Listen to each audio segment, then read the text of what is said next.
Young people are turning their back on marriage at a cyclic rate. In particular, men. Do they have a point?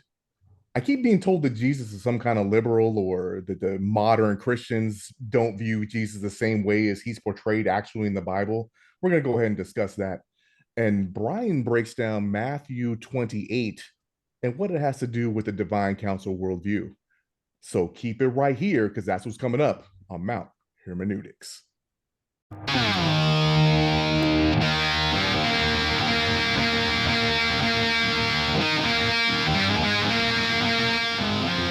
You're listening to Mount Hermeneutics, where three Marines give their perspective on God, faith, and spirituality with a heavy lean on the divine council worldview. This is not your grandma's Sunday school, nor is it always for the Christian faint of heart. Nothing about who we are or what we say make us experts. But you better believe we'll have a take, and perhaps it won't suck. I'm here for diversity purposes, maybe. Dre's our diversity hire. We had to check that box. Non-Trinitarian, not because I'm a Negro. So shut your filthy holes. It was like soft R slavery versus hard R slavery. They didn't. Oh yeah. Fellas, what's happening? I'm Andre Bibbs, and you can reach me of my namesake in Facebook and Instagram. My DMs are open there. Hit me up, and I'm joined by my two lifelong friends. Matthew, what's up? Hey, what's going on, everybody? Let's see, which is the best social to reach me at? Probably my Facebook. So it's Matt Moore on Facebook. I'll throw a link to that. That'll be down in the belows.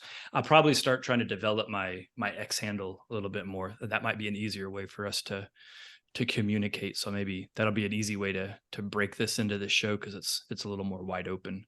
But yeah. Hey Brian, what's new with you, man? Hey guys. Yeah, I'm Brian. Thanks for I almost said tuning in, but that's a TV phrase or a radio phrase, and they're not doing that. But we're old. Sure. So, Yeah. Well, I'm not. But I didn't know we were doing the interpersonal social thing, but I like my privacy. I'm just Brian. Then don't, right? Yeah. Well, I mean, so if Brian's not going to Brian, if you don't want to give out your socials, your direct socials, I mean, people can reach you through the show, right? Like they can comment on our absolutely direct channels to the Facebook channel or the group or the YouTube channel directly, and we can or my blog, thirdhelix.com. There you go. Which has my personal address, so kind of defeats the purpose, but that's okay. That's all right. All right. Yeah. How are you guys doing? Man, we're doing okay now. Kind of we're a little nervous about being sick. Both of my kids, so my daughter she had COVID last week, and then we thought my son had it also, and then he was feeling sick again on Friday, and he just tested positive. So we're a little stressed because we've got to travel to Orlando for the finals for that Miss Veteran America competition that Carrie's competing in. So she'll be competing Saturday, Sunday of next weekend. So we'll have to adjust our recording, but that's just for the three of us. It won't affect the listeners. But yeah, so we're just crossing our fingers that she doesn't come up, sick right before we had to board a flight. Well, I was over at your house on Wednesday, and you were? I didn't catch anything.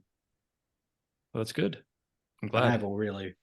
I'm way less healthy than all of you, so I definitely would have caught something. Well, I'm glad you haven't yet. I hope you don't. Thanks. Yeah. All right. So we'll give you all the socials at the end of the show, where you can reach us through the show notes. And remember to share the show with your friends, hit like, subscribe, all that jazz. And here we go. So our first topic is marriage.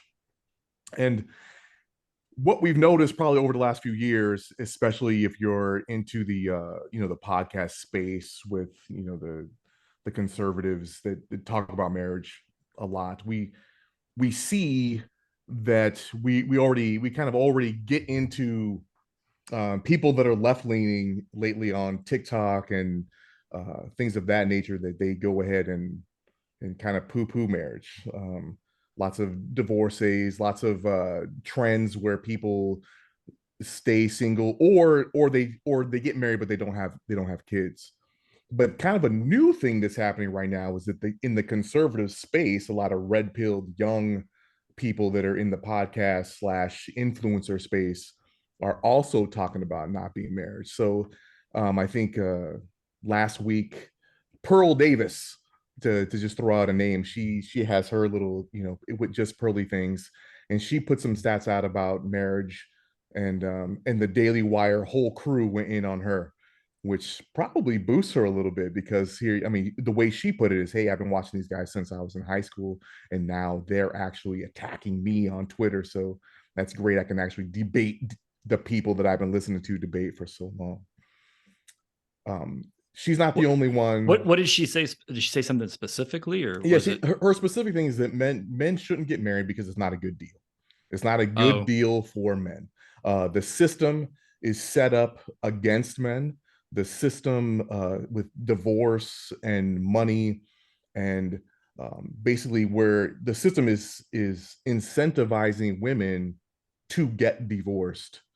So it's not a, because of like childcare laws and alimony and yes, all those kind of things. all that.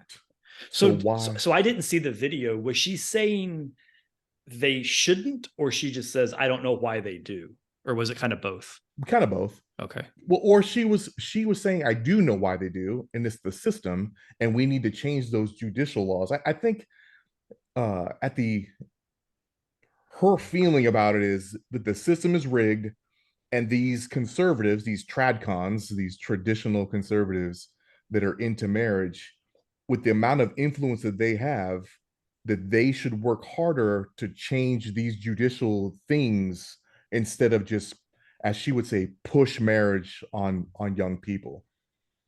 So she's saying that. I mean, I'm just trying to so she's saying, hey, the right is kind of supposedly the champion of marriage, Yes. and yet the system is designed in such a way that greatly favors the woman. And if they the tradcons, as you put it, want to see marriage continue, then it's up to the right to basically overhaul or adjust the legal system such that it has more of a balanced impact to both sides of the equation. Is that kind of I think that's what she's saying. Yeah. Yeah. I recognize it's not what you're saying. You're just Right, yeah. reporting it. Yeah. Yeah. And I mean, and then she goes on and like, hey, perhaps Matt Walsh, Ben Shapiro, and Michael Knowles don't know what they're talking about. One, because they actually haven't hit the age where most men get divorced. And they're all not divorced, right? Right. And two, divorce is a lot easier on rich people. So Pay to play. So here they attacking her, saying, well, you're not even married, you're in your early 20s or mid 20s, whatever, however old she is, and you're telling us about marriage when you're not married. But really it's just her talking about, this is what I'm seeing when I talk to the men who come out on the other side.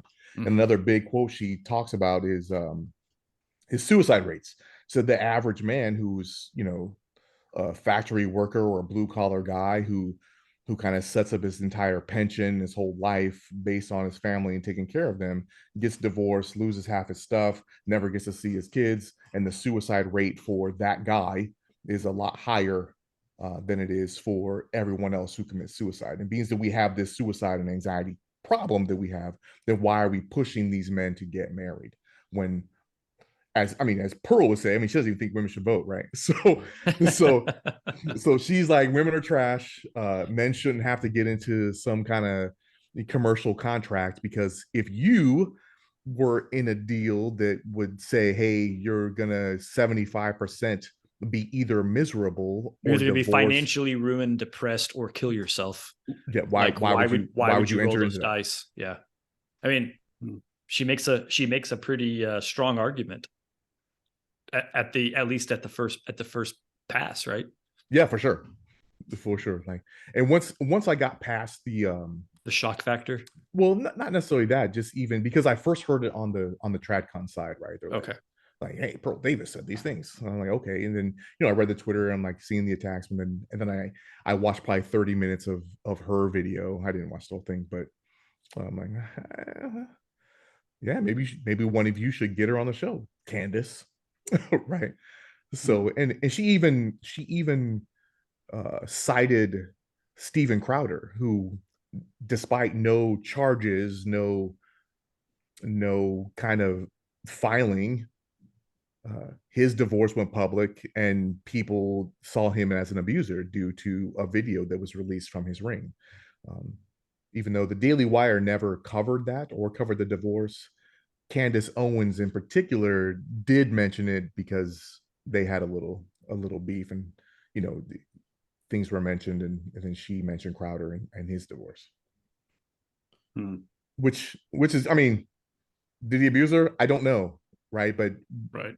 there seems to be a trend that if there's some kind of reporting, Like the Russell Brand thing going on right now. Yeah. exactly like the Russell Brand thing. Yeah. Hmm.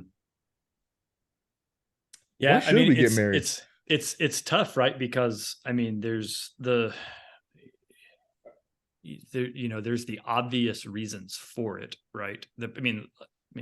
I'll say it, and we can talk about it. But the purpose for marriage is to have a family, right? It's to have children. It's to reproduce. It's to continue the human race. It's both, physiological or science, right? Like the requirement to procreate, but it's also biblical in a sense of it kind of ties into God's orders of Adam and his children to go, or Moses after the flood. I forget when it was, and I'm sure Noah.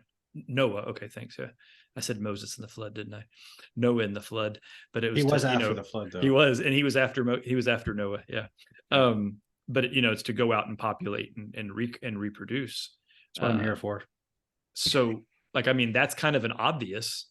But then there's also a lot of stats, like, and I think I've actually heard Pearl mention these stats, like single parents, right? There's the statistic is, and I'm going to butcher it, and we don't have a Jamie to pull it up in real time for us, but it was like single mothers and the likelihood of their boys ending up in prison, and it was really high. It was north of 50%, right? Like I want to say it was like 60 something percent. Yeah, it's a stat that is put out there by all kinds of people from all kinds of angles, for Right. sure. And then if they have both, if the father is involved, it doesn't have to be married, but he has to be an involved parent, then that number drops drastically. But then oddly, and at this point of that stat's not relevant to this conversation, but if single fathers, the statistic is the same as if they were married and together, right? And so the figure I'm finding, I'm your Jamie right now, since Cool. I'm not Thanks, contributing much so far, but 70 to 80% is the claim going around. But most of the I Googled it, which is probably a mistake. A lot of the headlines are dad refutes claim kids raised by single mothers end up, et cetera, et cetera, et cetera. But anyway, those but it was a really high number. Like, it's a high number. It was shockingly high, right? And then that number drops down, precipitously down if the father's involved. And the point of that, when I was hearing those studies, was, and the way it was being presented was, it's all about the need for masculine involvement and for children to be raised in that kind of an environment. But really what it comes down to is it's that nuclear family, and that it's pretty hard to argue that kids stand a better chance of having a good childhood if they have both parents involved. Like, it's like, I'm not getting into whether it should be just the dad, just the mom, or two moms, two dads. The point is, it takes more than one person.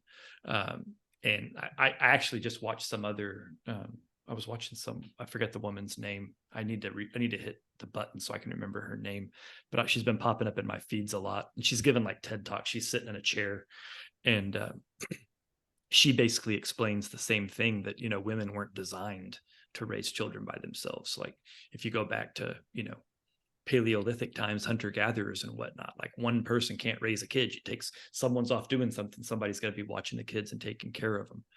So, without making this a biblical thing, I don't think it's really hard to argue the sociological requirements of having parents raise kids, and that's the point of a marriage. Like, otherwise, what's the point? Because for two people to cohabitate, you don't need laws, you don't need protections, you don't need legal structures, you don't need anything. You just need people hanging out. Like, you don't need laws for you to have a roommate, right? And just to share the rent and share the electric bill and take turns buying groceries. It's about children, and it's about, generational continuance. I don't know what else to say about that, but to me, it's like wildly self-evident.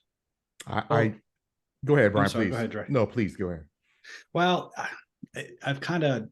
I was thinking about this. It was on a complete. It wasn't even related to the Pearl stuff or the Daily Wire's response to her, but I was thinking about fruit. Like, fruit tastes good. It's also very nutritious for you, but it has its taste as an incentive to for us to eat it and we've cultivated over the centuries to make it taste good so that we enjoy eating it, and then we get the nutrition. But in the past 100 years, we have, with candy, we kind of strip the pleasant out from everything good, and we concentrate synthesize it somewhere else. Synthesize it, and we ramp it up so that it overloads our pleasure system, and we kind of divorce that from the nutrition. And we've kind of done that with everything. We've created this artificial version of fruit in the form of candy, and we kind of do that with all of our food, but also all of our pursuits in life. That's a solid analogy, dude. I like that. And we've done the same thing with sex. We treat it the same way, so that as a culture, post-sexual revolution, we don't even think of it in those terms. We think of sex as a private, personal matter, and it's really not. The act itself, of course, it's private, personal, and intimate, but the social ramifications are not. And that's why marriage has existed historically. Every single social problem that we have, directly or indirectly, can be traced back to our distorted views on sex and divorcing it, no pun intended, from marriage. Just like you were saying, crime rates go up with high out of wedlock birth rates, poverty, strains on social systems, drug addiction, taxation to cover those, to meet the demands of those strained social systems, to get to they have to feed kids breakfast now at school to make up for the lack of it at home. We're kind of looking to government more and more to fill the gap that not just with the sustenance of the child, but with teaching them values. All of this is because of our views of sex are completely distorted post-sexual revolution. So I don't disagree with you broadly with what you just said, but is it really that simple to say it's because of the sexual revolution? I mean, I remember on this show a few episodes back, you were talking about Asherah poles and big phalluses all over the Middle East. I mean, and I'm only pointing that out to say that there's been some type of sexual revolution that's been ongoing, right? It's not like we can go back to the 60s and go, aha, it was right there. Well, that's when mankind fell over, like the Romans, right? Yeah, having orgies and whatnot. Like, I wouldn't reduce it to that, but the sexual revolution itself was greatly helped along by the advent of the automobile. And also or we could go back to what Pearl said. It's because of the 19th Amendment. I mean, joking, but not. I mean, the idea of the equal rights movement, the bra burning, women wanting to go to work, all of those kinds of things, right? Like those were all hand in glove. Interesting you bring that up, because when you look at like the top reasons why young men don't even want to get married, one of the top ones is women's independence and gender equality. So basically, men are saying, hey, they don't really need me. She's doing her thing over there. Why do we need to get married? And I think that that ties into hookup culture, because the number one reason that popped up on this one survey that I looked was, I don't need paperwork to affirm that I'm in a relationship. Mm. Right. So, but is that feels like a cop out, right? That in, answer right in there. my mind, it does, because I don't think that it's necessarily the system of divorce that is the problem with marriage. I think that it's before that. I think it's getting married and people not understanding or wanting to realize what is actually at stake. I think that we have trouble committing to everything. We don't commit to I think we live in a disposable world, right? We use paper plates, we use a microwave, we have a disposable food, everything.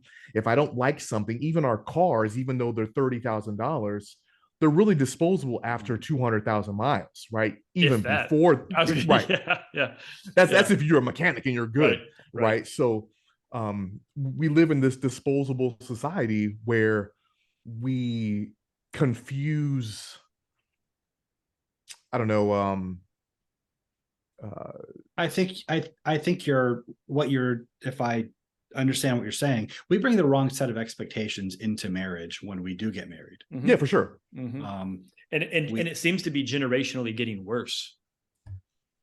Yeah, because I know, like, if we think back, so for those that are just listening, can't see how old we are. We're all in our mid to late 40s, right? So we're square in Gen X. And if you think about, the boomer generation, they were taught, nothing's disposable, right? Because their parents were all from the Great Depression era. And so just the way they thought about things was different. And they had expectations that marriage was going to be hard. Like I've seen and read a lot of the documentation and, talked to some handful of people from, generation above me, us, that, they didn't go into marriage expecting it to be perfect. And there was a lot of expectation that they were going to struggle and they were going to fight and they were going to bicker and then it was going to be work. And I definitely see in the younger generation now with my kids, at least specifically, and Dre, I'm sure you see some of the same, that they get into these relationships and they're just like, what do you mean this isn't perfect and easy? Like, I'm out, right? They're just tapping out left, right, and center. It's kind of like, I kind of blame Seinfeld, right? You guys remember the old Seinfeld? Like, he broke up with the chick for any reason, right? She had man hands, or she was a low talker, or, the bad lighting girl, or are they real or not? Like all of those different reasons, right? That he would break up with somebody. And I feel like that is really heavy in our, and it's almost like it drives or gives them the out or the excuse for the out, right? Like like I was saying, the advent of the automobile is a big part of that. It encourages people to spread out. It makes the world a larger place for us. And so we feel like we have infinite options. So, I mean, if you're not confined to your neighborhood or your township kind of thing, you can. Right. Yeah. And so much so that we don't even know our neighbors anymore. Harry Ford's catching strays for no reason tonight. So is it paralysis by analysis? Just like if I have one, if I'm gonna go down to this corner store, there's two options for bread, right? I need some bread from a pantry. I'm gonna get those two options. But if I go to Costco, like, there's an entire aisle of bread. So, yeah, I think, right. But there's also a thing that happens. Like we're so saturated with movies and television and stories, and everybody is always beautiful, men and women, and we identify with the protagonist. We see ourselves in those shoes, and for the same reason, like every guy thinks he can fight, because like every protagonist in a TV show or an action show can fight, and that's why he's the hero. And we kind of psychologically identify with that. We always think we can get the most beautiful girl there. We always think that we always I think we kind of inflate our sexual our value in the sexual marketplace. And so people just kind of they come into it with with unrealistic expectations. Well, and I think that has to do with the hookup culture at large. I mean, people are dating, but they're not dating with intention. Mhm. There's no, I mean, they're quick to say, "Hey, I don't want to get in a relationship. I don't want to be in this," and then they have a cop out each time. Or there's Mhm. two people that are dating aren't on the same page when it comes to that. And I Yeah. think that if you're out there only to hook up, then marriage is not going to be front on your mind because you've got more to do. I think that young men today too also have this delay of the dream, right? I'm in my 20s, I have these things that I want to accomplish. And if I am to fill this whatever gender role that I'm going to have as the masculine in the marriage, I need to have this much money, I need to have this type of house, I need to have this kind of worth before I'm ready to get into that pool and add this onto my life. And I think that that is a mistake that we're going down, where we need to set ourselves in a place before we get married. And I Yeah. think what that leads to is that the marriage becomes the capstone of your life instead of the foundation of your life. That's a great, I think that's a great way to put it. I think, So, I mean, if you didn't need her before, you don't need her now. And of course I can, talk about my own marriage where I've been with this lady for 29 years, right? And a lot of people they talk about money, and I made this money, and when I don't want to give half of it to you. Well, I had no money when I met her, right? And she used her young youth to follow me around because I was a US Marine. Mhm. So she lost lots of opportunities to become whatever that is, and she was fine with that because we had an established set of values that we discussed beforehand.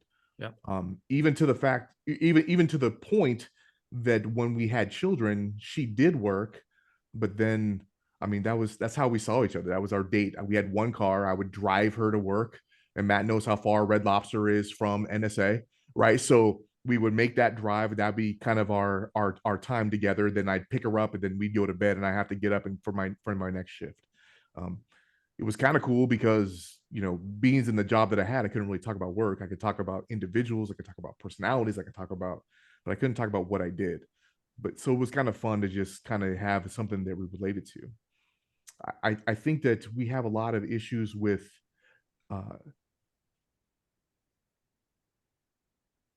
thinking that interests and values are the same thing, right? Mhm. So Yeah. like Mhm. a lot of times, like, oh yeah, I met this guy, he's into fitness, he likes to hike, he loves country music just like me, and we're gonna live together because he always wanted to travel to Paris, right? Like those are, but what does he think about trust and respect and affection Right. and And care and monogamy and guidance and reverence? Yeah. These are all the things, and maybe you really do have all those same values, but they're racked and stacked in different spots. So your arguments are going to have different weight when you have them. I I'll just say again what has worked for us. I'm like, we've over the years have created mutual interests, and to this day, a lot of things that we had interest in when we met are still not aligned, right? Like I know that she has no interest in watching the Lakers play on a Tuesday night, right? Just like I have no interest in walking into my personal hell called, Home Goods or Hobby Lobby. But if I scored tickets and I said, "Hey, would you attend the Laker game with me?" She would make it a night and make it Yeah. about me and come to Yeah. see it. And if we're on vacation at some beach somewhere and she wants to walk into every single gift shop that's on the strip, I'm walking in there out of respect for her. I might complain, but just a little. I only throw a fit when we have to go back to the stores we've already been in. When she's like, I want to go back to that one, I'm like, no. We already went in that store. That way, not back the way we came. So, but there's things that we develop. We have different movie tastes, but we also have the same movie taste together. We have Yeah. we have different food tastes, but when we go out together, we've created Yeah. this thing in this bond. And I think that's, so Carrie and I have been together 25 years, almost 26. So we're right behind you. And I think that part of what you said is what's important. I think a lot of that's what's lost on younger people is it's embracing the differences and then finding common ground, right? You don't have to like all the same stuff. Like I know Carrie and I've had this conversation where she's always like, I want to find something for us to do together. Cause she's like, you do those things and I do these things. And I feel like we're, strangers in the night, ships passing in the night, whatever. But then there's been a couple of things that she's into. And I'm like, hey, I want to come with you. And then she's like, no, you weren't invited. Like, this is my That's thing. right. Right. That's right. But similarly, right. Like, by the way, share the same, the same lack of enthusiasm about Home Goods or Hobby Lobby. But I can tell you, like Christmas last year, Carrie wanted something. They only had it at Hobby Lobby. And I went and I got it for her. Right. And what was hilarious was it wasn't an expensive thing. It was like $100 or something. Right. But when she opened it, she goes, how did you get this? Because she knew where it came from. And I looked at her, I was like, what do you mean? She goes, you went to Hobby Lobby and got this for me? And it was like, she almost teared up because she knew I went and did to a place that I hated with the total fiber of my being. Right. But that's part of the communication. And I personally think we turned this into a marriage counseling episode, but I think the most important thing in a relationship to make it work is actual communication. And sometimes that communication is not pleasant. Sometimes that communication hurts, but I'm of the opinion that I would rather slightly hurt someone's feelings now than let something linger and fester and become a point of resentment and something that can actually block the relationship longer term. And I could cite a couple of events in mine and Carrie's past, and she'll probably come in here and she's probably listening. She's like, I'll tell you what he said. He said this and he said that. But the point is getting it out in the open so that it can be addressed rather than, you joked earlier, Dre, about your dad not liking the spaghetti, right? Like that's a very benign version of it, right? But that's an example of it, right? Where that generation wasn't taught to communicate. They weren't taught to be open about their feelings and things they liked and didn't like. They were taught to suck it up, deal with it, do the best you can and move on.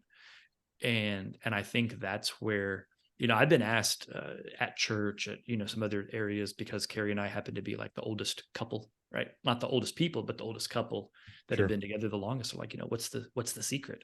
And they're waiting for some like super, Yoda-like response. And I'm like, just communicate. Listen like, to the woman. Right. But it's not just that, right? Like, and her listen to you, but right. It's yeah, I know what you were getting at, but that's the kind of those trope, happy wife, happy life kind of things is bullshit, because that's where you get into, well, the guy's like, whatever, as long as she's happy, I don't care. Like that's how my grandfather was, right? Like as long as mom is happy, and he just went through life that way. Carrie's dad was that way. He was almost the same age. He's a little bit older than her mom, but like he was real similar in that regard, right? It was like all the things he did was literally just to make her happy. And I don't know what the guy liked to this day. Like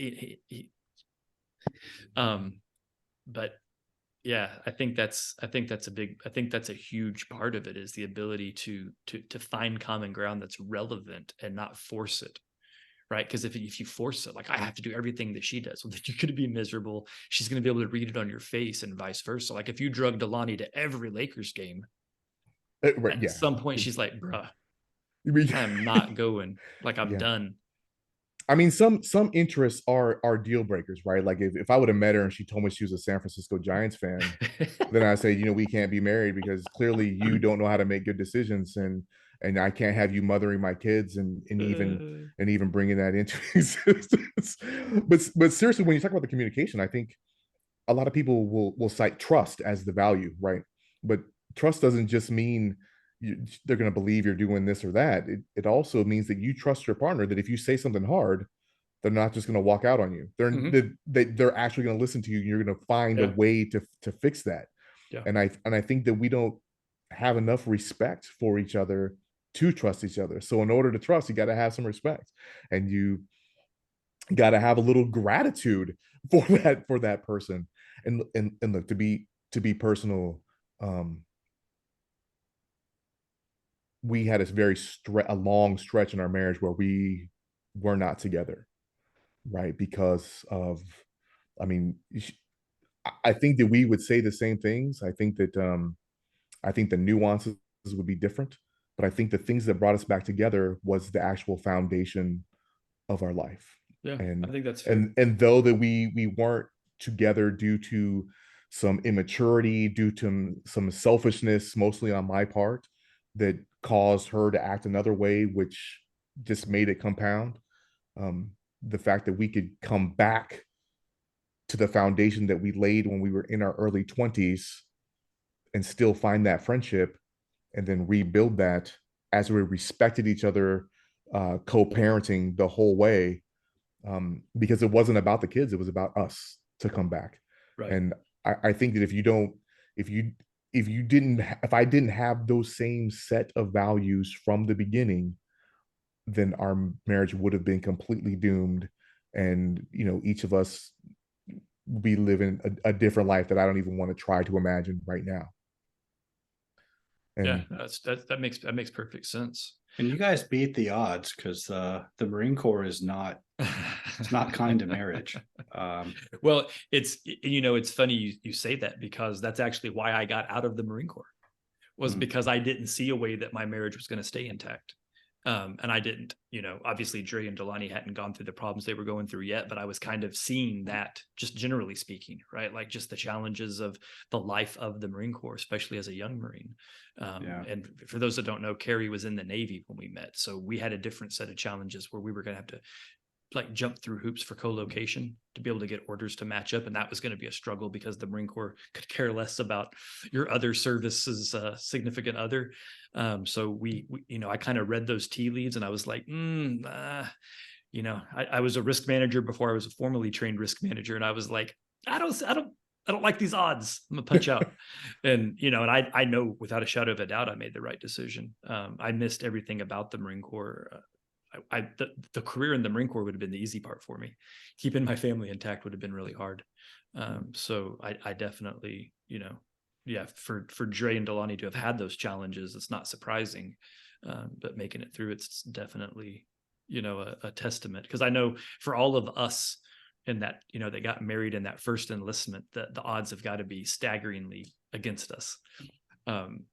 Just because we're, I think it is at that 75% it's mark, if not right. higher, right? Like we're Right. probably the only two from our contemporaries. If we went back and did the math, like who else got married in their first enlistment that is still together? I think Botan and Tringali. I think they're the only ones that come to Did they mind. make it? Yeah, here I am busting out names. Shout out, Chris. Maybe Mike Amy. Weathers. Was Mike Weathers married in his first enlistment, or I was don't it know. second? I think because we didn't meet him until been. his second, right? Right. So, right. Yeah. Well, second tour, but not a second enlistment. Okay. So, so maybe that's the only other one of all of the Marines that we knew, and other service members even. John right? Tiffany. He wasn't married. He lived in the barracks. Oh, well, he's been married forever now. Unless he was a GEOBAT back then. I think he was. Was he? And hey, comment, John. Listen to my damn show. Yeah, what's up, Tiff? So, with your cranky ass. I don't know where we landed on that. Oh, go ahead, Brian. I was just gonna, as the middle-aged bachelor of the group, I don't have any marriage tips, but I can go on and on about why relationships fail from personal experience. But that's probably not helpful. Well, with 7 combat deployments and how Mama handled home, I'd like to say that I was lucky, but I don't think I was. I think it was something that we created. I think that I chose right. And also I think Pearl and the Red Pill guys are like, hey, one of her poll questions was, hey, if you're married and your wife gains 50 pounds, is that a W or an L? For who? For the husband, for the man. These are man-centered questions. If your wife gained 50 pounds, is that a W? Is that a win? Well, it depends if she was anorexic or not before she gained 50 pounds. And a lot of them said no, like there's expectations. But again, that's something you have to lay out in the beginning. Well, so I'll go ahead and share that since you brought it up. So that was actually one of the early conversations that Carrie and I had that she didn't appreciate. So I'll paint the picture. We're sitting at a family dinner, and by family, an extended family dinner. There's about 15 people at a table in a Cheddar's somewhere in Texas. I don't remember where in Texas, either Dallas or Houston. And Carrie and I had only been married for a couple of years. And I don't know what prompted it. I don't remember. But she hits me with the, if I got fat, would you still love me? And the whole table got quiet and looked at me. And my first answer was, define fat. Not define love. and the gist, and now I was super young at the time, right? So my ability to use my words wasn't very good. But the point that I was trying to make was, well, first of all, I'll always love you because you're, you know, at the time, mother of my daughter, not my kids. I said, I'll always love you. And I said, but I think you're asking me a different question. And she goes, yeah, would you find me attractive? And that was when I said, qualify how fat we're talking about. And I remember my phrase. I said, are we talking about just a little heavy, or are we talking about medically disgusting? Was the language that I used. And she's like, what's the difference? And I said, here's the thing. I'm going to be really honest. I said, it would bother me if you let yourself go that badly, because it would make me question what was going on in your head. And, you know, are you mentally, like, did something go wrong, or are you physically having something wrong with you? Like, there's a whole lot of side issues there. I said, but at the end of the day, I was like, I'm not really into really big girls. And she got all upset. And I understand why. And I understand how insensitive and cold this sounds. And for all the listeners, I was like 22 years old. So if you're hating me for having said that as a 22-year-old, I'm sorry. But here's the point that I was trying to make with her. I said, look, would you rather me just tell you, yeah, honey, get as fat as you want, and then watch you eat yourself into, you know, morbid obesity? Or would you want to know that it does matter to me at some level? And, you know, there's an expectation that we take care of ourselves together. Because, you know, if I had lied to her, then, you know, 10, 20 years from now, she's, you know, I don't know what qualifies as medically disgusting, 300, 400 pounds for a woman, you know, a little large. And I wouldn't feel the same about her that I do now. And then our relationship would suffer. And then I'm a liar because I told her it was okay. I mean, you know, this isn't going to be received well by the high calorie Americans that are listening to the show, but like, that's just a reality for me. And I felt it necessary to be honest with my wife, and I was. And, you know, she's brought it up to me, as you can imagine, an innumerable number of times in the past 25, 26 years. Right. But it was just an example of me being honest with her. And, you know, somebody's in the comments probably going to tell me that I'm the reason that people have eating disorders, and that might be true, and I'll own that. But what was important to me was being honest with my wife and not lying to her. And I knew what the answer was, and I wasn't going to lie to myself so I could lie to her with good faith or with a clear conscience. So, as the middle-aged bachelor of the group, maybe this doesn't mean much, but what if you'd ask her the same question? I mean, we always kind of vilify the man for wanting his wife to stay, you know, young and hot. And by the way, she is still young and hot, for those that don't know my wife. So like my evil plan worked. But I mean, you know, women want attractive men too. It's not like we have a monopoly on that, on wanting physical attractiveness. I think we value it a bit more than women do. For sure. But I mean, I think that's what a marriage is. You're not just committing to staying with the person no matter how bad it gets. You're committing to making sure it's as best as it can be for the other person, and counting on them to do the same thing. And part of that is taking care of yourself, understanding that that the person you married is not an angel, you can't expect them to be happy about it if you let yourself go. No, and I think that was what the 22-year-old me was trying to say, right? Like, Right, it was a little bit more sophisticated of an answer than, you know, don't be medically disgusting, but like, you know, that's what came out. I would have just been like, ew, no. But, you know, we really do need to. I think we're just creatures that live for others and are here to serve.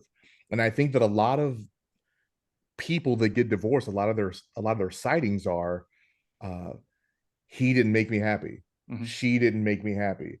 I want this thing, they're not it, without even trying to find some common ground. It's like, well, I'm not in love, so goodbye. Yeah, I'm out. we fell out of love. We're different Yeah. people, rather than have those uncomfortable conversations to try to Or get back to maybe it's center. just because I got married poor, and I don't think Delani's gonna slap me for saying this, but she was not in shape when we got married. So she actually over the course of our marriage lost 100 pounds. So she went from a, a plus size lady to a Zumba instructor, spin cycle, yoga, right?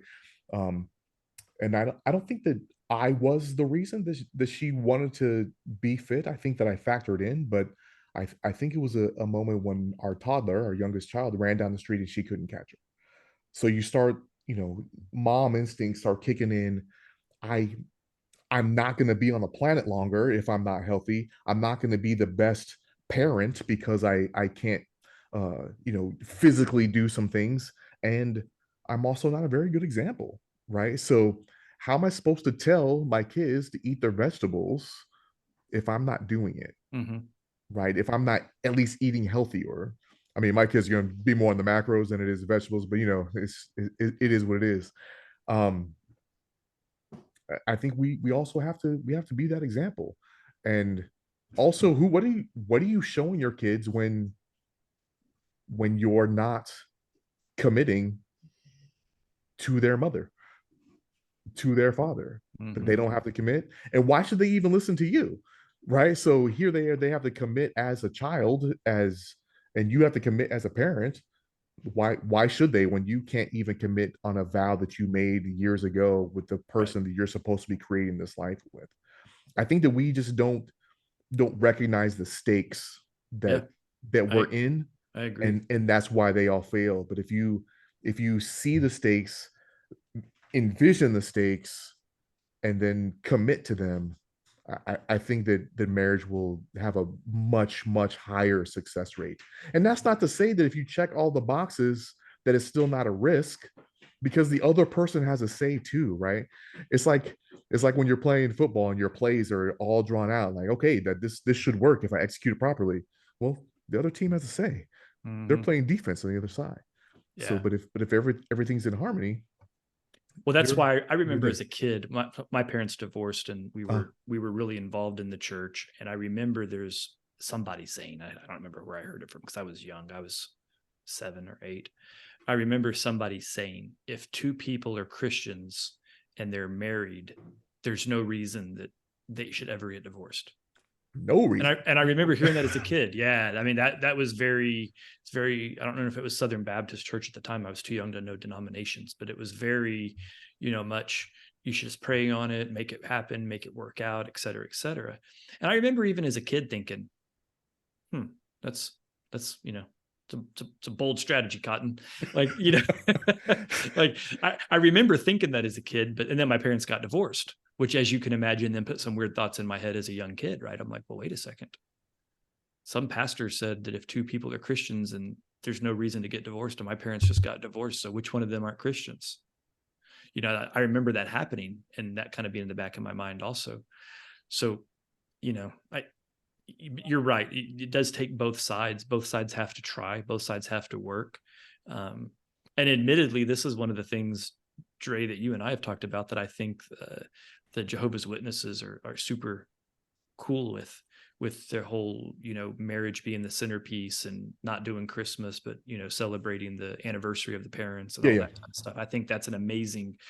I think it's a really good kind of centering behavior, rather than focusing on some fictitious fat dude. I mean, he's not fictitious; he actually existed, but he's not still alive. Um, um, this mythical dude that drops presents off. You're getting presents because you're all committed to your parents' marriage, and the marriage is healthy and strong, and that's why we're all here today. That you kids all exist because of our marriage. So have a day, treat yourself. And honestly, as a child, that's one of the things that helps my brother and I cope, you know, In your by own missing out relationships. on missing out on holidays, right? Oh, So here I am down the street. Everyone's got presents on December 25th, and mm-hmm. we don't, right? So But on January 16th, which is my parents' anniversary, we had our own celebration, and it Right. was a big deal. My dad made a Right. big deal of it, and so did my mother, and we all exchanged gifts, and it was basically Christmas, Right. but it was the centering of the family. Yeah. I think And it's it is cool. one of the things I've appreciated of my crazy childhood. I would hereby motion that all Christians no longer celebrate Christmas in the manner that they do and celebrate their anniversaries. We should have a whole podcast on this because I got things to say about I think Christmas. we will. I think we will. Yeah. I Yeah. also think that we went long on this segment, and Yeah. hey, look, just because statistics say you're going to get divorced, it doesn't mean that you are. Just like there's statistics on auto wrecks and things of that nature, but if you drive better, the likelihood of you crashing your car is much better. Don't drive like a jackass. Don't be a jackass of a husband / wife, and your marriage will be better. Right. Put in some work, man. The life isn't easy. Nothing we do is easy, and everything that we do is hard is usually worth it in the end. So, Except I would, for the record, being married to Carrie has been the easiest thing I've ever done in my life. That's Carrie with a C, Carrie.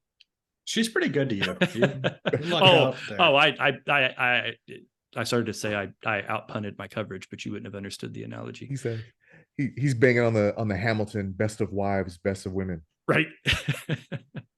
No, but I mean, it is still work, and everybody's got to lean in. And if you're showing up to a thing saying like, what's in it for me, then you're looking at it wrong. It's more of the JFK speech, right? You don't ask what marriage does for you. You ask what you can do for your marriage. And if you're approaching it that way, it's going to work out as long as you're both doing the same thing. But that's all about selection. And it's more about that than anything else, right? It's about picking at least with the right things, that you're looking for. And just like I tell my kids and told all my Marines before they leave the office or the house, don't suck. Right. Just don't suck. But there is a broader topic here to consider about the obstacles to marriage to marriage lasting are greater than they've ever been, and the obstacles to even starting a marriage that's set up for success are greater than they've ever been. I mean, that the world has transformed dramatically over the past 100 years, and we don't think of it that way because we're in it, and it most of the features of the modern world that create these obstacles, they were here long before we got here, but we haven't really adapted to them as a civilization. Like it used to be, most people didn't travel 50 miles from where they were born, and so all of your options are right there within a horse riding distance. Everyone's probably pretty much going to have the same values you have, the same worldview, the same options for entertainment and recreation, so that it's just not, it wasn't that hard to find the right one. If you married somebody within 50 miles of where you lived, odds are they were going to be pretty much like you culturally, morally. They'd have the same set of expectations. We just don't have that. Yeah, but that anymore. doesn't. But you're presenting that as if that's a good thing, and I don't know that I would agree with that. In It's fact, a good I thing. would. It's I a would good thing say for marriage in my marriage that it worked out that we are from different cultures. Yeah, I mean, because we were so different, and in spite of being that different, have the same baseline values. It gave perspective that we could lend one another, and then we both were better for it. I got to see things that I'd never seen before in family structure and just safety and religious values. And I don't know what she got out of me, but I think I think it's just the diversity of Southern California, and even in her own church, the difference between Salt Lake and San Diego is night and day. So I think that she got to add perspectives which added to her wisdom, and it made us who we are and where we're going. Yeah, I think this is, Brian. I don't want to discredit what you're saying or dismiss what you're saying, because I get it, Right. and I do know what you're getting at. I think the perspective is you're viewing that from the lens of a person who's still single, right? Well, and, yeah, and sure. you're seeing that as the primary challenge. And I'm not saying that's not a challenge, but I also would argue Yeah, that, I don't deny that. I'm not saying a marriage is automatically doomed to fail if you Right. come from that diversity of backgrounds, as you guys as you guys demonstrate. But yeah, but the fact is, I'm on the other side of a growing right, statistic right. of people, failing to find that lifelong spouse or getting divorced if they do. And yeah, it's made me think a lot about why that is. What kind of obstacles did I go through that Mhm. in through most of human history up until 5 minutes ago, those obstacles weren't there. And so we didn't have these. And it's not just, birth rates are declining all over the world. I mean, this is Mhm. actually like the decline of marriage and the decline of marriage success, along with the decline of, a lot of the children who are being born, it's out of wedlock, which leads to, all the social problems we've already discussed. But birth rates themselves in general are down, which is going to lead to population collapses. And that it's not looking good for the next 20-30 years of humanity if we keep going in the direction we're going. It's good if you're And Bill Gates, right? It's what you want. well, if you're an anti-human demon, it's awesome news. With big moobs.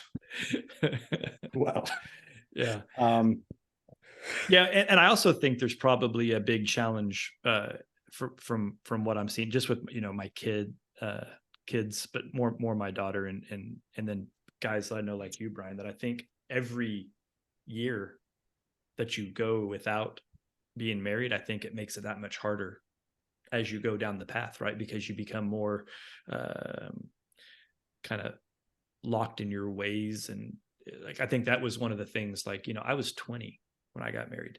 yeah, Same.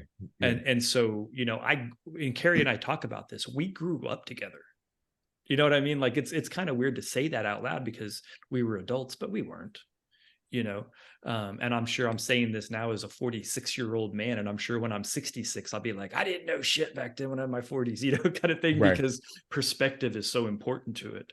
But we talk about this all the time, that we grew up together and we learned so many things as a young married couple.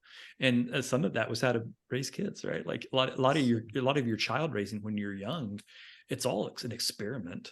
You're like, I don't know what to do with this kid. Let me try this and see what happens. And hopefully I didn't break them. Right. And then like you do, and then you look back and you're like, oh, they're still alive. Sweet. There's a lot of that doesn't get talked about. I think a lot of people think that there's like some kind of magical clarity that you get when you're married and have kids and you just know what to do. And like, I never had a clue. In fact, there was but one night. another issue. I'm sorry, go ahead. I was going to say this one time, and I won't get into what happened. It's really personal, but Alyssa had committed a transgression, and she and I were having this big heart to heart. And we were sitting in her room, and it wasn't a fun conversation. She was in a lot of trouble, and I remember her being kind of snippy with me, which was cute because she was the one that had messed up, not me. And I said, hey, I'm going to let you in on a secret, but you got to promise not to tell anybody, okay? And she was like, okay. And I'm like, no, I'm serious. You can't tell anybody. And she's like, okay, Dad, I won't. And I leaned over and I'm like, I've never raised a kid before. I don't have a freaking clue what I'm doing. And she kind of laughed, right? She broke the tension in the moment. And I was like, everything that I do, when I make a decision or ground you or whatever, like I'm just throwing dice down. I'm like, let's see what happens. Oh crap, screwed up, craps, or hard 4 or hard 8, whatever. Like it's all guesswork. And so that's all the more reason why, I think to a certain degree, getting into I'm actually strangely an advocate of getting married as young as possible versus waiting for the quote unquote perfect person. Because I think that's part of the problem. I think, Dre, you said paralysis by analysis earlier. And I think that's a lot of what's happening is I think people are over analyzing and they're looking for perfect rather than realizing that perfect is just what's in front of you. And there's this culture that says to go out and sow your oats. Mhm. Spend your 20s sleeping around and hooking up and Yeah. and just kind of going through people. And um you're not really Yeah. set up for marriage that way, if No, for no, either sex. no, no, not at all. Right. In fact, going back to, I mean, I just made this comment, and this just kind of hit me in real time. I remember one of my pastors, and I don't remember which pastor it was, so I can't give him credit, but they were talking about the word perfect, and that we use the word perfect to mean without fault.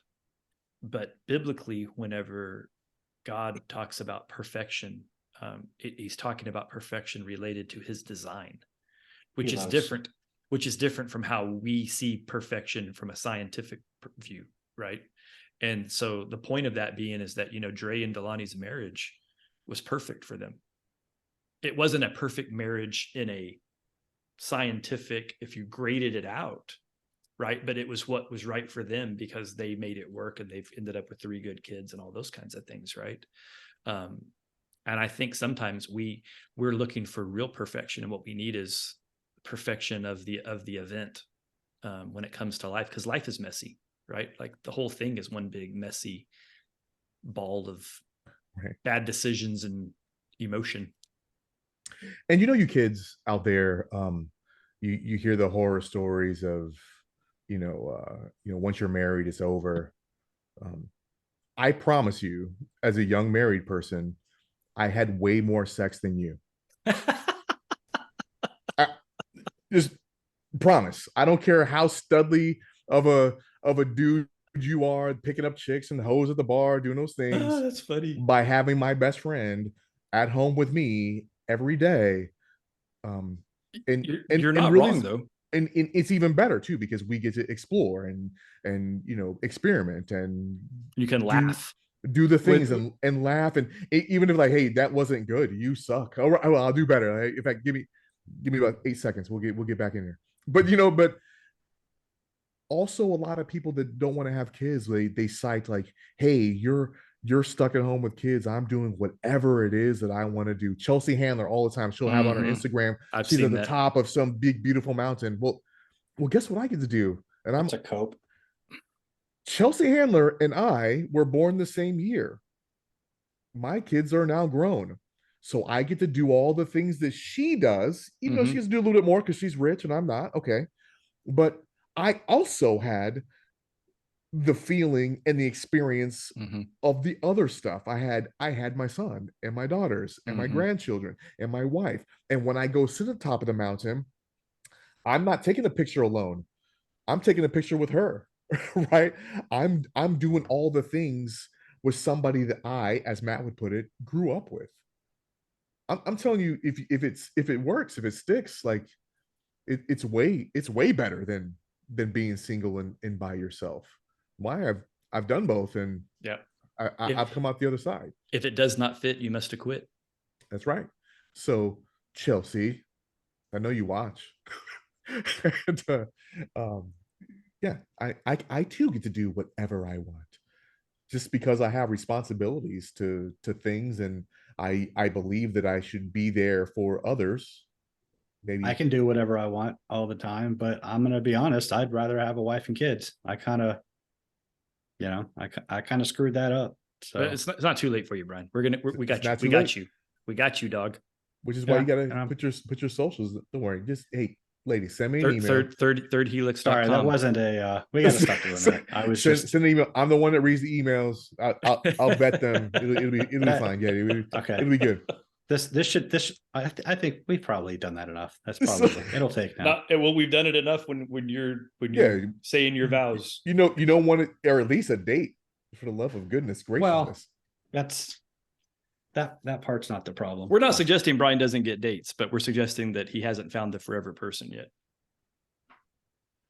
And none of the girls I go out with have heard of our podcast. So well, that's part of the problem. That is part of the problem. You got to swing that celebrity around. Come on. Right. And also, we were just talking about values, for crying out loud. If you don't listen to the podcast, you clearly don't have the same values as Brian. So can I ask? Does Western culture see Jesus the same way he's supposed to be portrayed, in the good book? That's a good question, Dre. Can you So elaborate? I was about to ask you what in the world that Right. means. What in the wide world of sports does that So, mean?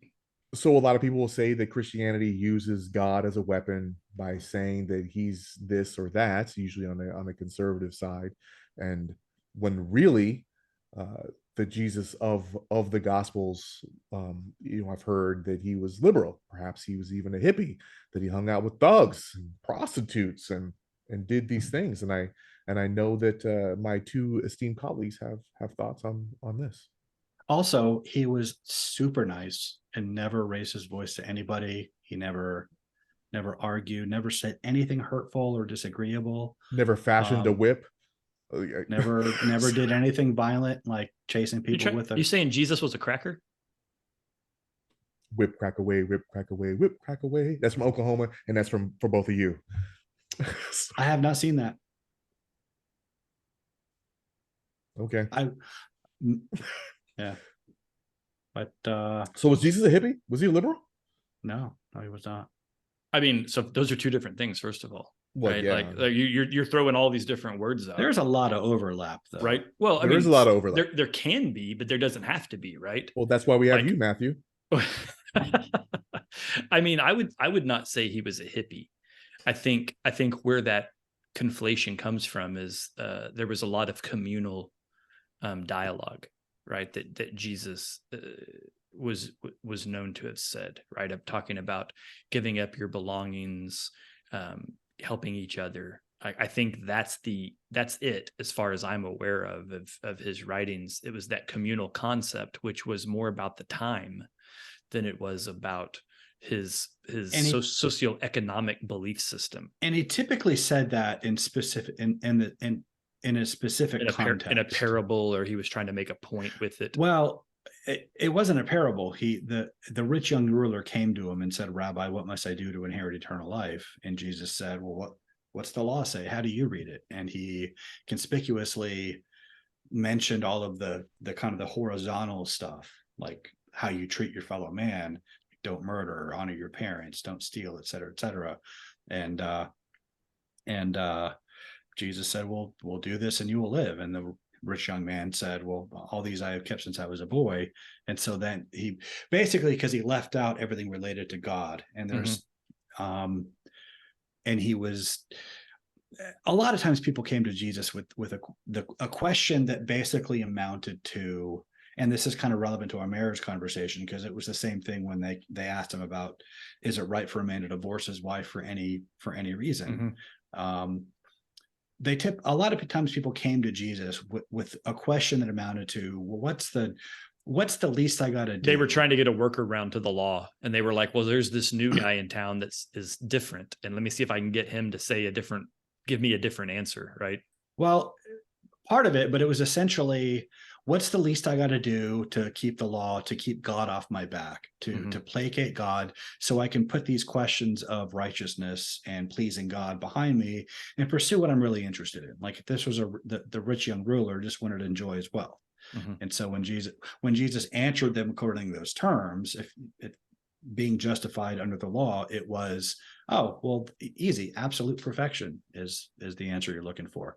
You have to be absolutely perfect and give up everything, give it to the poor, and then come follow me. Or it's not right for any man to divorce his wife for any reason, because in the beginning God made them male and female, so that the two would become one flesh, and a man will leave his father and mother. And I kind of mixed up the order, but the point is, absolute perfection is the standard. But anyway, to your point, the point was not, in order to be righteous, every person has to give up everything that they have and give it to the poor, and then be homeless and impoverished. It was just in that specific instance where he was trusting in his wealth as his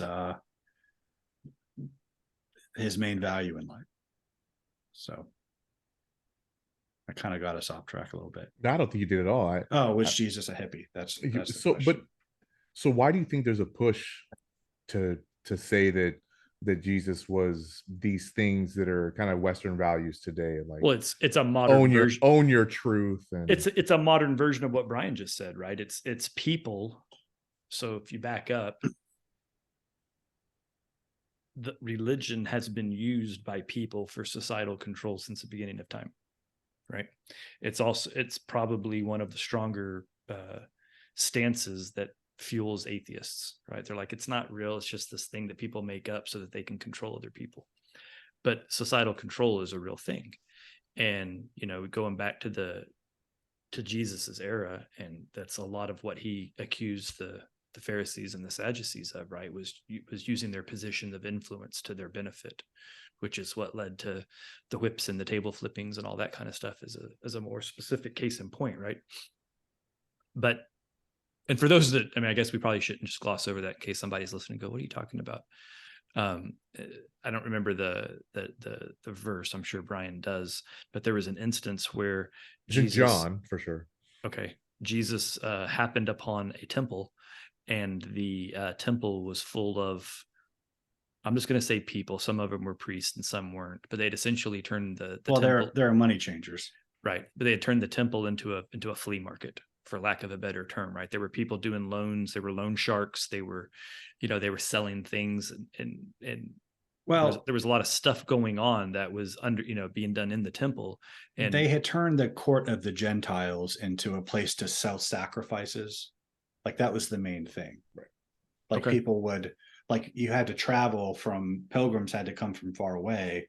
You couldn't bring your livestock with you. So people would just bring money to buy a sacrifice. And so rather than set up shop outside of the temple, they would set up in the court of the Gentiles, which crowded out. If Gentiles wanted to come to worship, then they had to do it amid all this livestock and manure and feed and with all this haggling over prices. And so that's what pissed him off. How dare you turn my father's house into a marketplace? Well, so that's a lot that I've never actually read in text, but it's not worth litigating. But the point of it all is when Jesus saw it, he basically flipped and literally started flipping, and he produced a whip from somewhere. I don't know if it was one of the livestock handlers or if he just rolled around like Indiana Jones and had his own whip on him all the time. But he essentially ran them out of the temple. Give me the idol. Right. So that's always a great kind of thing to keep in your back pocket when people talk about Jesus being this super chill, never got angry, never never told people no or not to do this or that. And the really interesting thing with that as a backdrop is to think about Jesus getting that upset and using a whip on people, and then laying that up against the reality that Jesus was still perfect and never sinned. And that actually warms my heart. Wait, say that again? The fact that Jesus could be brought to anger, right? Right. And was physically assaulting evildoers. And then you lay that up against the reality that he was a perfect human and never sinned. Are you saying this undermines No, I'm saying it bears deeper legitimacy when you think about it in those terms. To him flipping his shit on the people in the temple was 100% righteous for him to do so. Right. There's some sort of belief out there that you have to be some kind of stoic, a pacifist, calm, passive. Right. That's the point that I'm making, right? Because that's also a parable that if you don't do those things, then you're missing the mark. You're sinning. That's exactly the point that I was trying to make. Jesus himself talk about like, hey, it's time to pull the sword out. Let's go. Right. Sometimes when I'm in debate with other Christians, I like, they'll tell me I'm not being Christ-like because I might call them out on if they're being intellectually dishonest, or you should start carrying a bullwhip with you. Well, I tell them, and you should be like, you know what, you're right. I do that rhetorically. I tell them, Hugh John Williams. I tell them, you're right, you faithless, perverse generation. How long should I stay with you? How long should I put up with you, you brood of vipers? Yeah, because he said that to his own disciples when they couldn't drive out a demon. And so he wasn't, he was always kind, but he was rarely nice. Well, I it's funny. it'd be a long-winded story to bring back up. So I don't know how to regenerate the whole conversation. But I remember once a while back, Dre and I were having a conversation about prophets. And I made a comment that, an easy way to determine if a modern day person is a prophet is just listen to them speak. And if they seem like a normal, well-adjusted human, they're probably not a prophet, because most of the quotes by biblical prophets, they seem to be kind of in a different mental state, right? And I'm just, this is Matt talking, right? That it strikes me that they had so much going on in their heads. If they could actually hear the voice of God on a constant basis, that would put you in a really different kind of mental state of being, as opposed to a regular person just kind of interacting. And it would be really hard to just make casual jokes and, kind of be a flip human being when you actually can hear God's voice telling you what's wrong with everybody around you. Right. Like, and I get that sense, like you said, that he wasn't necessarily when I read things that he did and said, he doesn't strike me as the guy that sat around the campfire telling jokes outside of his prophecy, right? Like, so there I was with God one day. I don't know. I'm not sure about that. I mean, the Sermon on the Mount, there's some funny stuff in there. Like when he rebukes people for when you give to the poor, don't announce it with trumpets. Right. Like if you just pick, it's funny to you now with your your broken sense of humor, thanks to the Marine Corps and this life that you've lived, you can find humor. And I don't think it was funny to anybody he was saying it to.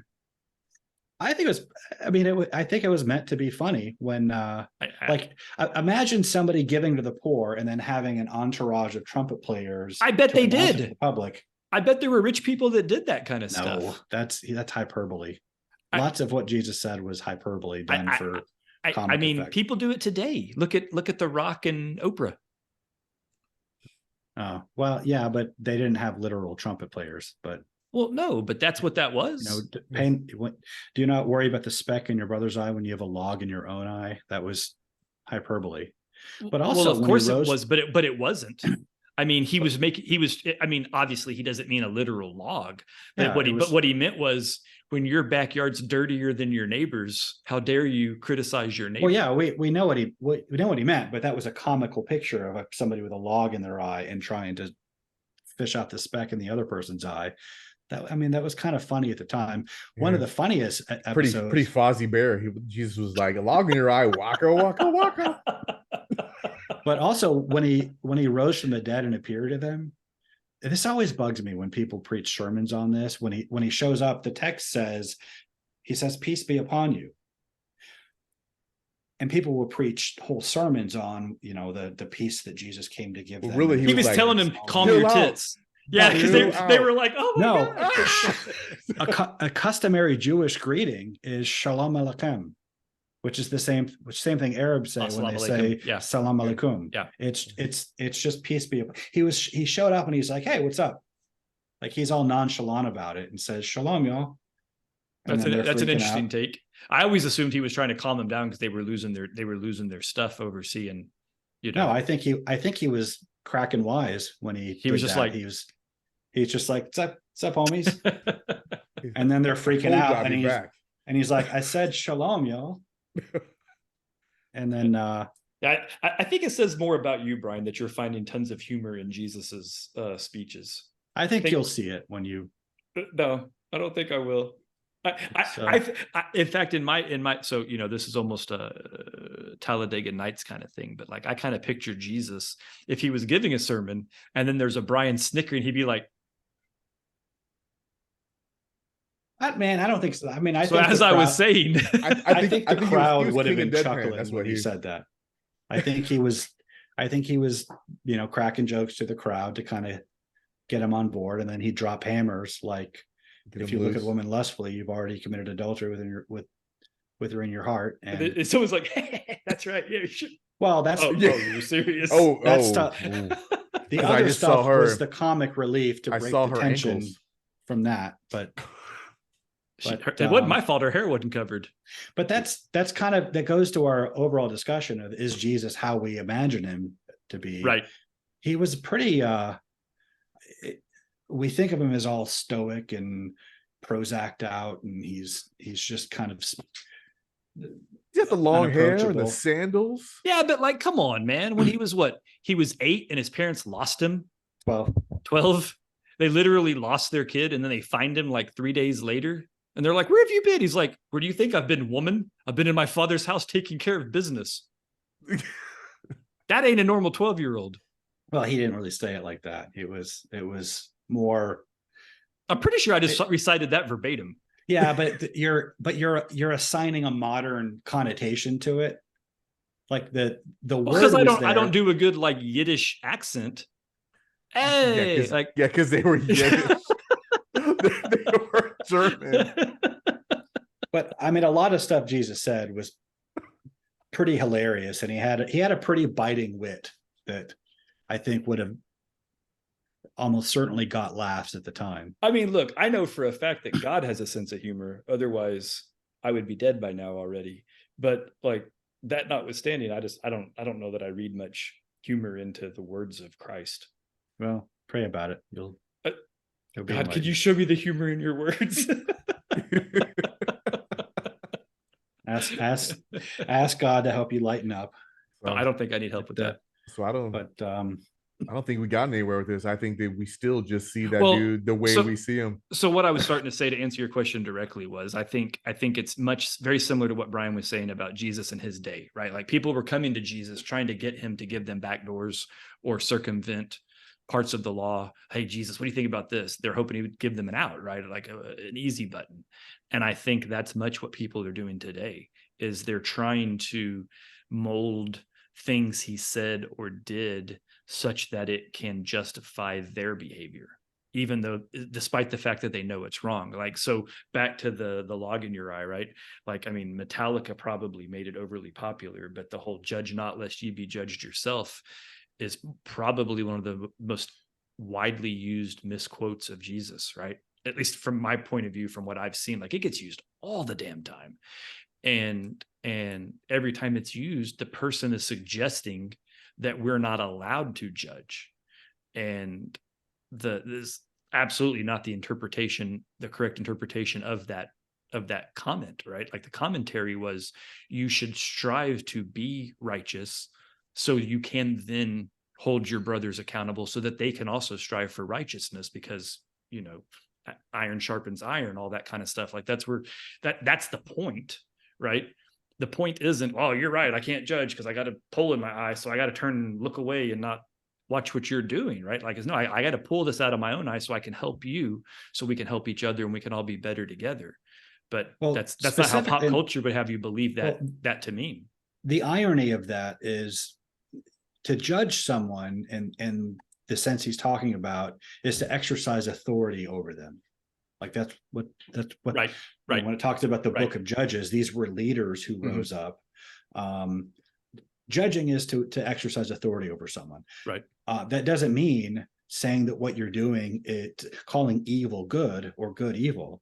But the irony is when they say that, what they mean is if you're not a good Christian unless you're condoning sin. Right.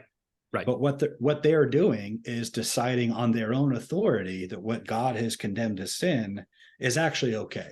They're basically putting themselves in the position of God and deciding that, well, because actually, I don't know that I agree with that. What I think it is they know they're wrong, but they believe Jesus said, I'm not allowed to tell them they're wrong. Well, that's actually because why would they care about my judgment if what they were doing was okay in God's eyes? I think sure. I mean, but I'm just taking the meaning of their words on their at face value.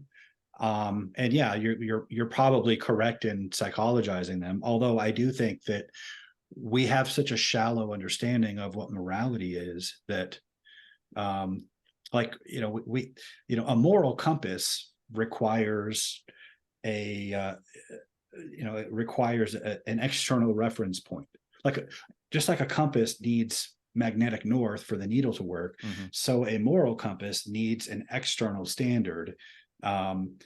Most people just have a moral compass and don't think about where the needle points.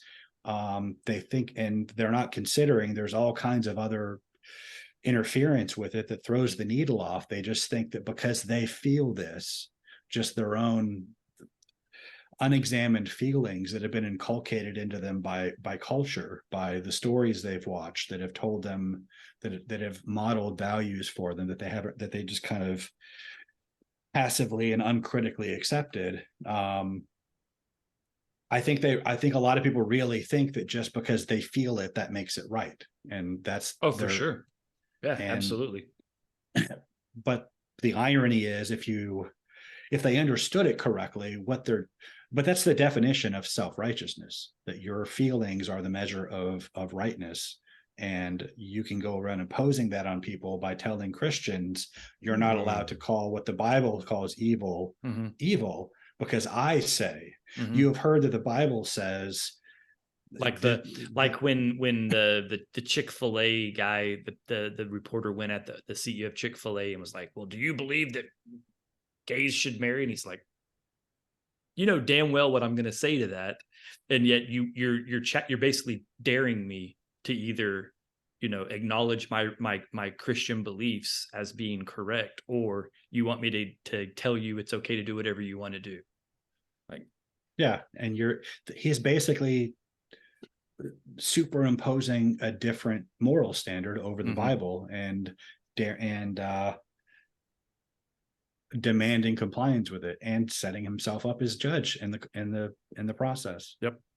But yeah, but Dre, to answer your question directly, that's what I think is happening with you know, modernity, and when people take and talk about Jesus, they cherry pick the parts that they think give them justification for their own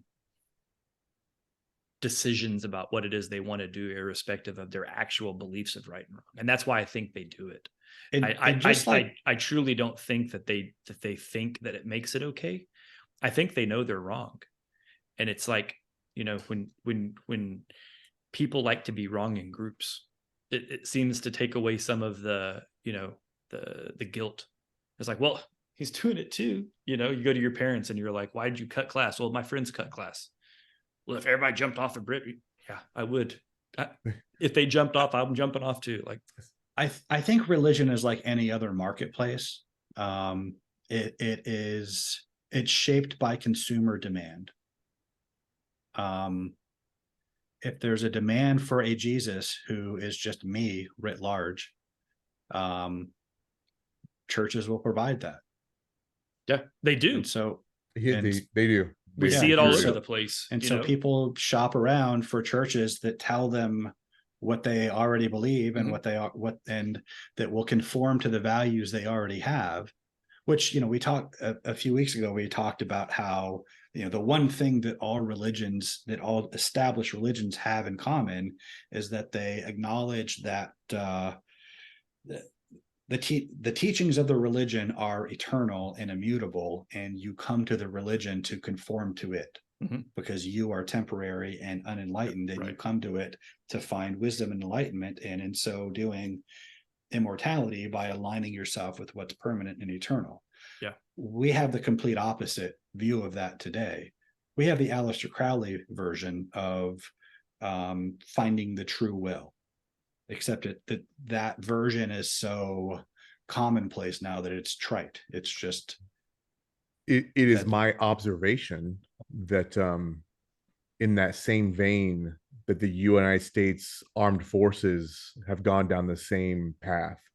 It used to be when you joined the Marine Corps, you stripped off everything that was you and you were broken down to the basic level, and then you conformed to the institution itself. Got to put on a uniform. That's why it's called a uniform. Everyone wearing the same thing. And we have, but I want to do this or I want to do that, and I don't, humanity says that you should be able to, and then we start going down the slippery slope of allowing all these different standards to be in an organization that's really supposed to win wars. And remember when I was pretty early in my journalism career, a colleague wrote this article about this a gay woman in the military. This was before the Don't Ask, Don't Tell was repealed. Right. And and it was this big hagiography of this noble, virtuous woman who just wanted to serve her country, and be able to express herself as an individual.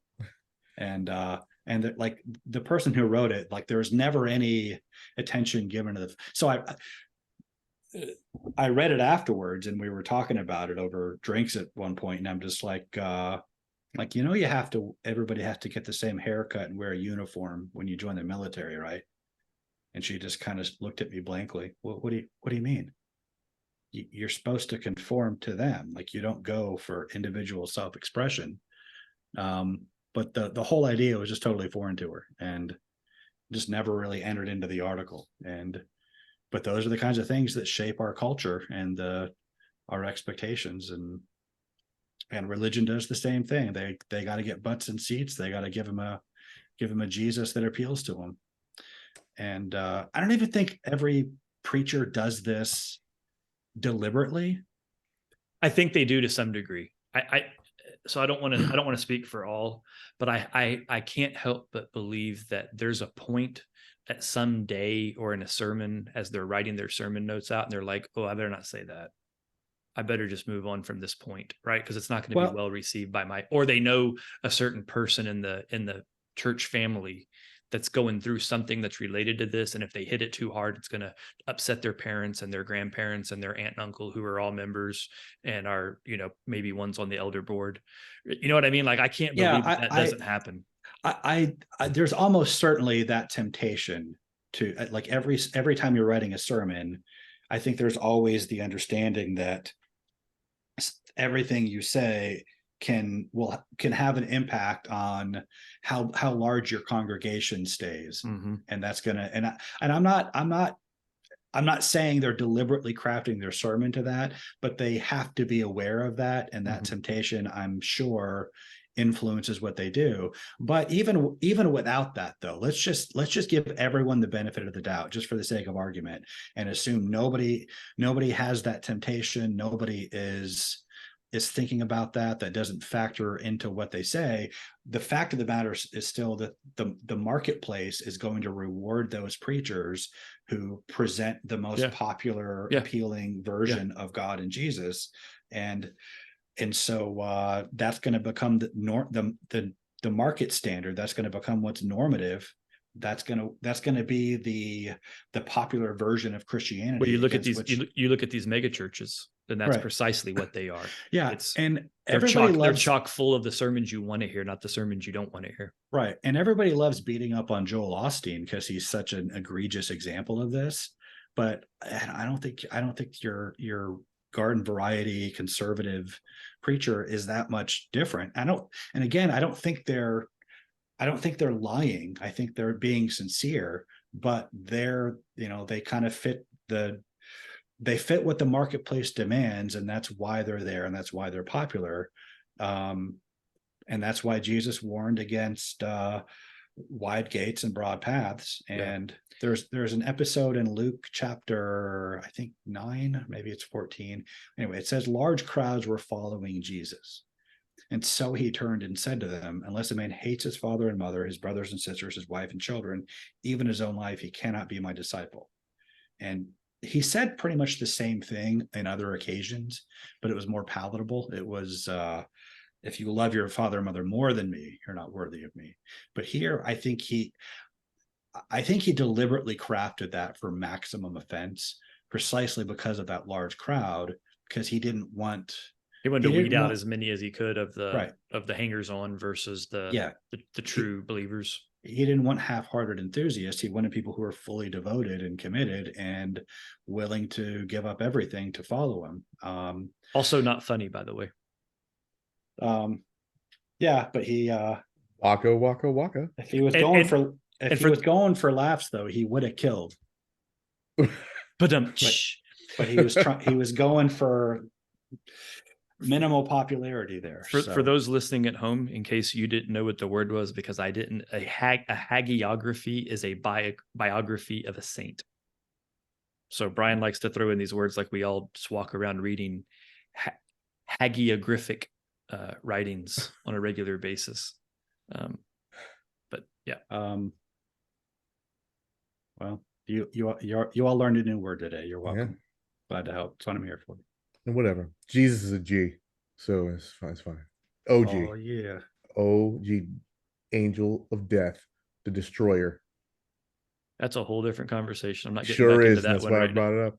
We've So, had- so we've- speaking of a whole different conversation, We've had that conversation. we have have. we have a couple of minutes left, or we really don't. But tell us, Brian, why does Matthew 28? What's that got to do with anything? Oh yeah. Okay. Well, you asked.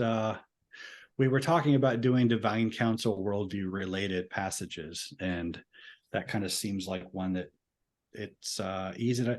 That's one of those passages that kind of explodes with meaning when you read it in light of the divine council worldview. It reads, it's after Jesus rose from the dead. Before he ascended, he had his disciples meet him in Galilee. It says the 11 disciples were there, but this is probably the episode that Paul mentions in the Creed in 1 Corinthians 15, where he says he appeared to the 500, because that's where most of his ministry was and where most of his followers would have been. And after he rose from the dead, he kept telling them, go ahead of me into Galilee. There you will. The angels told him, go ahead of him into Galilee. There you will see him. They didn't believe it. So Jesus himself appeared and asked them, why didn't you go to Galilee? So they went to Galilee so he says to them, all authority in heaven and on earth has been given to me. Therefore, go and make disciples of all nations, baptizing them in the name of the Father, the Son, and the Holy Spirit, and teaching them to obey everything I've commanded you. And surely I am with you always to the very end of the age. Before I understood the divine council worldview, I always kind of wonder, like, well, why would that, like, Are you focusing on the all authority in heaven and on earth? Is that the part you're focusing on? Yes. Okay. Since God is already God, why would this be a big deal? But as we understand from Psalm 82, from Genesis 11, from Deuteronomy 32, 7-9, when they gathered at Babel to build the ziggurat to try to reinstate the arrangement of Genesis 6 for Mount Hermon, God disinherited the nations. He gave them over to the rule of the lesser gods whose favor they sought, those being the gods of the divine council, who turned corrupt, as we read in Psalm 82. And we see a divine council setting in Daniel 7, of which Matthew 28 is the fulfillment, where it gives Daniel's vision of the four beasts, those being representative of the four empires of Babylon, Medo-Persia, Greece, and then Rome. And then the fourth beast was slain and destroyed while the others were allowed to live. And then he says, in my vision at night I looked, and there before me was one like a son of man coming in the clouds of heaven. He approached the Ancient of Days and was led into his presence. He was given authority, glory, and sovereign power. All peoples, nations, and men of every language worshipped him, and his kingdom is an everlasting kingdom, and his dominion is one that will never pass away.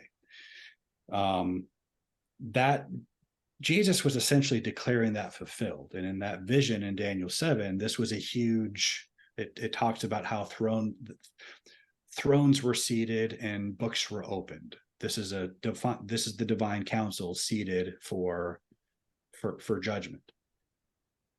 So the Son of Man was led into the presence of God and given this authority over the nations in the presence of the divine council after the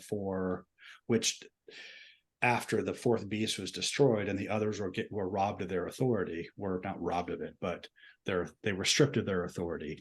But essentially, Matthew 28 just doesn't make the same amount of sense without that understanding of what Daniel 7 is what's going on there, which only makes sense according to the divine council worldview. But and you see a lot of the idea here completed when Paul talks about this in 1 Corinthians 15 in the context of the resurrection, about how he must rule until all of his enemies have been put under his feet. Those enemies being the spiritual forces of darkness in the heavenly realms who sit on the divine council. So anyway, I could go on and on and on about that. And but it's no, I think that's a good point.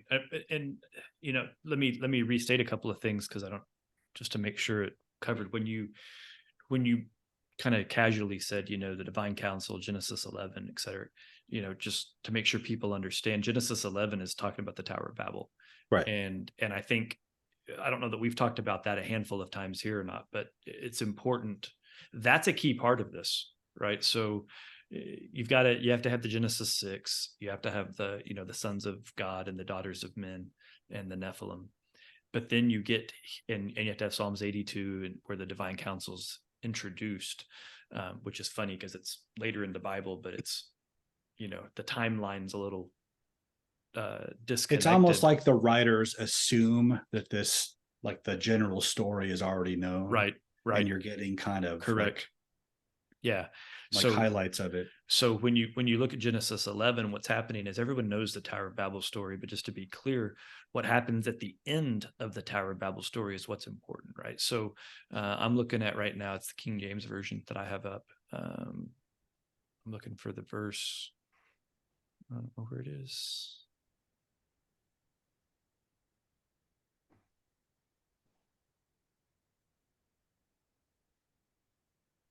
Oh, that's not a good version. King James version doesn't explain it well, but it's and I'm not going to slow us down to dig through and find this, but it's 11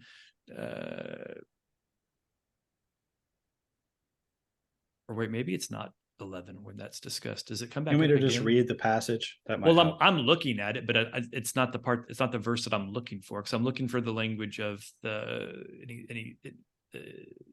the people were scattered to the number of the sons of God. That's Deuteronomy 32. Thank you. Okay. 7 through 9. That's what I was missing. So that's the verse that I was looking for. That's important. So the Tower of Babel is talked about in 11, but then in Deuteronomy, the story is retold. And what happens is, it's what I just said. It says that when God scattered the nations, he scattered them to as many as the number of the sons of God. And what that's implying, and from a divine council worldview is really clear, is that he's distributing the nations to the watchers, or to the angels, right, for governance and leadership, and then that is specifically what Christ was referencing in Matthew 28 that Brian just read, right? So after the dispersion, then Psalms 82 occurs, where Yahweh, God, the Creator, is basically chastising his people, the members of the council, and he's chastising them for poor leadership and judging unfairly and a whole lot of other things. And then as that continues through, that's what Jesus was making reference to, is that he was reclaiming all ownership of all of humanity through his appearance, existence, and what was to come with his well, actually it just happened with the resurrection. Next week, if we're going to do another passage on the divine council worldview, I'll do Acts 2, because that parallels Genesis 11, and I'll kind of explain all that. That works. So yeah, unless you wanted to, I mean, we could, if you want to tease it, or we can talk about it then. But one thing I wanted to throw out was I was watching an old clip of Dr. Heiser just earlier today, and somebody asked him about televangelists. It was about money and what was his view of how Christians should spend money, and he basically, and this had to be just before he passed. He looks like he's pretty ill. He's in his bed, but he says, look, he goes, I'm not telling you, Christians shouldn't make money, but they should be earning money with an eye towards spending it to the benefit of the kingdom. He goes, as far as televangelists, he goes, I think they should all just be locked in prison for life. It's a pretty good little quip, but it triggered in my head. I just watched it today, and then as we kind of talked just now, we touched on televangelism, so I thought that was apropos. Yeah, it's I have opinions on that. Of course you do. I mean, why wouldn't you? So I think with that, we'll just go ahead and wrap up. We've gone a while here, and I think we got through our topics. Maybe we got to the point, maybe we didn't. We'll see. We'll let you decide. Go ahead and drop a comment. Let us know if maybe the flow and the format of what we've been doing over the past few episodes, if that works for you. What I will say is that we are now more available than ever before. So we are now, as in addition to Spotify, we are on Amazon Music, we're on iHeartRadio, we are on Samsung Podcasts, we're on Podchaser. So just about all the places that you can find a podcast, we're there. So look us up, and if you prefer to listen to a podcast on a different channel than say Spotify, which we've been on, go ahead and do that now, because we're available, and also on YouTube. So if you want to see the video, we'll be on YouTube, and you can reach us at mounthermeneutics@gmail.com. mounthermeneutics@gmail.com. And don't forget to send a picture and a bio, and let me know if you think Brian's really smart and you want to go out with him. Yeah. Don't listen to Brian. I'm the one doing this. Specifically for you in the Tulsa area. Yes, specifically. Now I'm gonna get now the terrorists know where to find me. Well, the terrorists have to know if the cute redheads are going to know. That's. Yeah, I mean, you got to give and take. I think this bit has. It doesn't matter what you. It doesn't matter what you think. It's not a bit. You're right. So, and you're afraid. Girls, isn't he cute? Doesn't he look a little embarrassed? Come on, knock it off. Pussy. I hate you guys.